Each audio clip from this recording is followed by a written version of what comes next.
जय हिंद दोस्तों, स्वागत है आपके चैनल स्टडी विथ राघवेंद्र में। चलिए आज के इस वीडियो में हम लोग बात करेंगे एनसीसी में कैसे भर्ती लेते हैं। चलिए देखते हैं एनसीसी भर्ती प्रक्रिया क्या होती है। दोस्तों ये जो प्रक्रिया हम बताएंगे एक सीनियर डिवीज़न के लिए होगी। एसडी हमने यहाँ पे लिखा है, एसडी मतलब सीनियर डिवीज़न। तो सीनियर डिवीज़न मतलब एनसीसी उससे मिलती जो या फिर कक्षा 11 में पढ़ता है या फिर जो ग्रेजुएशन लेवल में पहला सत्र उसका रहता है, पहला साल, उसमें उसको एसडी के नाम से जाना जाता है, सीनियर डिवीज़न कैडेट के नाम से जाना जाता है उसे। चलिए उसमें से बात करते हैं कि भर्ती का दिनांक या समय कब तक होता है। तो जो कि एनसीसी की जो भर्ती होती है वो जुलाई से सितंबर माह में आ जाती है, लगभग आ ही जाती है। उसके बाद फॉर्म, एनसीसी आने से पहले कुछ दिन इस जो आपके विद्यालय है उस कॉलेज पे फॉर्म आते हैं जो कि नोटिस बोर्ड पे लगा दिए जाते हैं, तो वहाँ से आपको फॉर्म भरना है। फिर उसके बाद कुछ दिन के बाद फिजिकल का डेट अनाउंसमेंट होगा, तो आपको वहाँ फिजिकल के लिए जाना पड़ेगा। तो चलिए देखते हैं फिजिकल में क्या क्या होता है, उसका प्रोसेस हम लोग जानते हैं।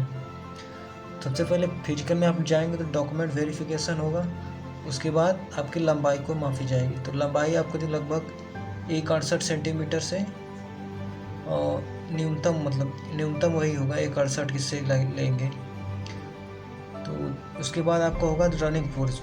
रनिंग के बाद मतलब वो उन लोगों के ऊपर होगा जो फिर 400 मीटर की रनिंग ले या फिर 1600 मीटर की रनिंग ले। अगर 400 मीटर की रनिंग लेते हैं तो 1 मिनट के अंदर आपको 400 मीटर की रनिंग पास करना होता है, या फिर 1600 मीटर की अगर रनिंग लेंगे तो 6 मिनट में आपको पास करना होता है। तो चलिए आगे देखते हैं। उसके बाद रनिंग के बाद आप क्या करते हैं हम लोग।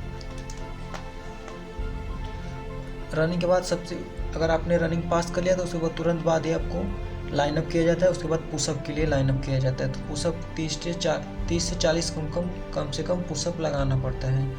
फिर उसके बाद सीटअप भी लगाना पड़ता है आपको 10 से या फिर 20। सीटअप के बाद आपको बीम के लिए अलाउ किया जाता है। बीम 8 से 10 आपको वहाँ पे अनिवार्य होता है। फिर उतना करने के बाद आपको मेडिकल होता है। मेडिकल में ज़्यादा कुछ नहीं होता है, बस नॉर्मल होता है।